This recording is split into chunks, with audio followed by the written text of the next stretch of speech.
इस बीच तेल के उत्पादन में कटौती का फैसला अमेरिकी राष्ट्रपति बाइडेन के गले की हड्डी बन गया है। बाइडेन चौतरफा घिरे हुए हैं। सबसे ज्यादा किरकिरी तो बाइडेन की सऊदी अरब दौरे की वजह से हो रही है।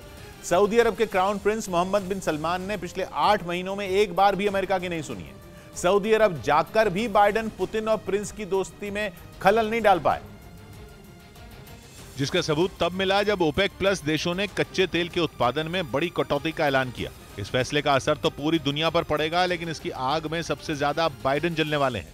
अमेरिका में पहले से महंगाई ने लोगों को बेहाल किया हुआ है। वहां का केंद्रीय बैंक फेडरल रिजर्व बार बार ब्याज दरें बढ़ाने पर मजबूर हो चुका है, लेकिन आर्थिक उठापटक के केंद्र में बाइडेन ही है, क्योंकि बाइडेन की पार्टी को ठीक 1 महीने बाद मिड टर्म इलेक्शन का सामना करना है। वहां की संसद में बाइडेन केवल स्टैंप रह जाएंगे या उनके हाथ में कुछ ताकत भी रहेगी, ये मिड टर्म इलेक्शन ही तय करेंगे। अब वोट बटोरने के लिए बाइडेन के सामने लोगों को राहत देने की चुनौती है। माना जा रहा है कि अमेरिका को अपने रिजर्व स्टॉक में रखा कच्चा तेल निकालना पड़ सकता है, ताकि बढ़ी हुई कीमतों का असर वहां के लोगों की जेब पर न पड़े।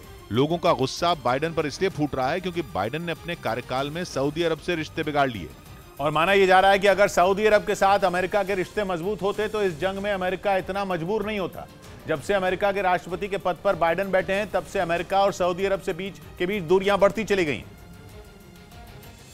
और अलग अलग मुद्दों पर बाइडेन ने सऊदी अरब को घेरना जारी रखा। यहां तक कि सऊदी अरब से अपना एयर डिफेंस सिस्टम निकालकर दूसरे मुल्कों में भेज दिया। हूथी विद्रोहियों के खिलाफ जंग में सऊदी अरब को बिल्कुल अकेला छोड़ दिया, जबकि ट्रंप के कार्यकाल में सऊदी अरब के साथ अमेरिका के रिश्ते बेहतर थे। विद्रोहियों से मुकाबला करने में अमेरिका सऊदी अरब की मदद कर रहा था। क्राउन प्रिंस मोहम्मद बिन सलमान को बाइडेन की ये नीति शुरू से खटक रही थी, लेकिन यूक्रेन में छिड़ी जंग ने उन्हें पलटवार का मौका दे दिया। माना जा रहा है कि तेल के प्रोडक्शन पर ओपेक प्लस देशों के फैसले की बड़ी वजह अमेरिका से यही नाराजगी भी है।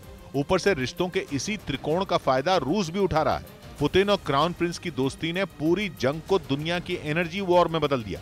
हालांकि अमेरिका को इसका एहसास जंग के शुरुआती महीनों में ही हो गया था, इसीलिए बाइडेन खुद मोहम्मद बिन सलमान को मनाने के लिए सऊदी अरब तक पहुंचे थे। दावा यह है कि किसी भी अमेरिकी राष्ट्रपति का पिछले कुछ दशकों का यह सबसे नाकाम दौरा रहा, जहां अमेरिका को कोई भी उपलब्धि हाथ नहीं लगी। यहां तक कि एयरपोर्ट पर बाइडेन के स्वागत के लिए पहुंचने से भी क्राउन प्रिंस ने साफ इनकार कर दिया। बाइडेन के उठाए कई मुद्दों पर मोहम्मद बिन सलमान ने अमेरिका को ही घेर लिया। बाइडेन के इस दौरे का सबसे बड़ा मकसद तेल की मुश्किल का हल निकालना था, लेकिन कच्चे तेल का प्रोडक्शन बढ़ाने से क्राउन प्रिंस ने साफ इनकार कर दिया।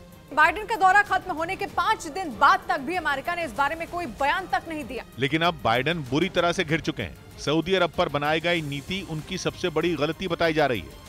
माना जा रहा है कि पुतिन और प्रिंस की दोस्ती तोड़ने के लिए अमेरिका अब अपनी नीति बदलने वाला है।